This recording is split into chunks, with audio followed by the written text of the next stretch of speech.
नमस्कार दोस्तों, स्वागत है आपका हमारे चैनल पर। अगर आप केंद्र सरकारी कर्मचारी हैं, पेंशनर हैं या आपके परिवार में कोई सरकारी नौकरी करता है तो आज की खबर आपके लिए बेहद महत्वपूर्ण है। जुलाई 2026 से महंगाई भत्ते यानी डीए में 3% की बढ़ोतरी होने की संभावना है। अगर ऐसा होता है, लाखों कर्मचारियों और पेंशनर्स की सैलरी और पेंशन में अच्छी बढ़ोतरी देखने को मिलेगी। तो इस वीडियो के माध्यम से हम जानेंगे कि क्या 3% डीए बढ़ना लगभग तय है, इसका आधार क्या है, आपकी सैलरी कितनी बढ़ सकती है और 8वें वेतन आयोग का इस पर क्या असर पड़ेगा।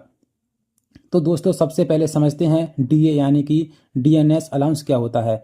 महंगाई बढ़ने के साथ में कर्मचारियों की क्रय शक्ति कम ना हो, इसीलिए सरकार बेसिक सैलरी के ऊपर महंगाई भत्ता देती है।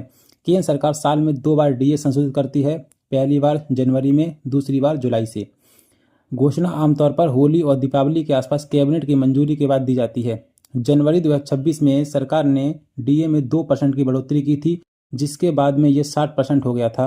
अब 3% बढ़ने की उम्मीद है, क्योंकि लेबर ब्यूरो द्वारा जून 2026 के आंकड़े जारी कर दिए गए हैं। आंकड़ों के अनुसार AICPI WI 151.9 दर्ज किया गया है।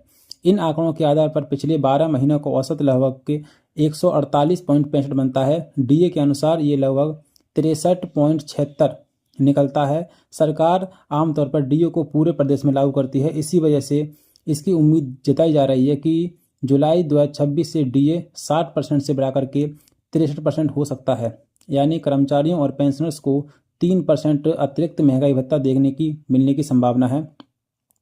अगर सरकार इस प्रस्ताव को मंजूरी देती है तो इसका लाभ जो होगा वो सभी केंद्रीय सरकारी कर्मचारियों को होगा।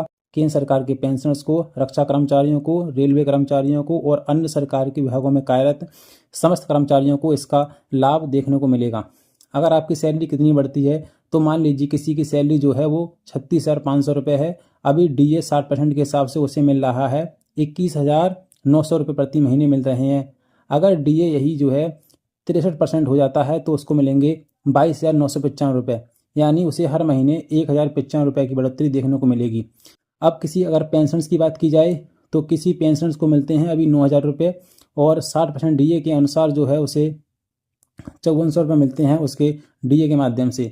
तो अगर उसका डीए जो है 63% हो जाता है तो उसे मिलेंगे 5,670 रुपये, यानी कि उसे जो है 270 रुपये अतिरिक्त मिलेंगे। अगर उसकी बेसिक सैलरी जो है वो 9,000 रुपये है, तो जिन कर्मचारियों की बेसिक सैलरी ज़्यादा होगी उनकी बढ़ोतरी भी उसी अनुपात में होगी। बात करते हैं 8वें वेतन आयोग की। तो दोस्तों, जब तक 8वें वेतन आयोग की नई संरचना लागू नहीं होती है तब तक कर्मचारियों को 8वें वेतन का आयोग के अनुसार ही डीए मिलता रहेगा। इसीलिए जुलाई 2026 का डीए बढ़ना पूरी तरह से 7वें वेतन आयोग के नियमों के अनुसार ही माना जा रहा है। जब 8वां वेतन लागू होगा तब नई संरचना, सैलरी और नए नियम लागू होंगे। दोस्तों, कुल मिलाकर अच्छी खबर यह है कि जुलाई 2026 से केंद्रीय कर्मचारियों और पेंशनर्स को 3% डीए बढ़ने की पूरी उम्मीद है। अगर कैबिनेट इस प्रस्ताव को मंजूरी देती है तो करोड़ों लोगों की सैलरी और पेंशनर्स में बढ़ोतरी देखने को मिलेगी। अब सबकी नज़र सरकार की आधिकारिक घोषणा पर है। जैसे ही आधिकारिक अपडेट आएगी हम सबसे पहले आपको जानकारी देंगे। इसी के साथ आज की वीडियो होती है हमारी समाप्त। अगर आपको वीडियो पसंद आई हो तो वीडियो को लाइक करें, चैनल को सब्सक्राइब करें। धन्यवाद।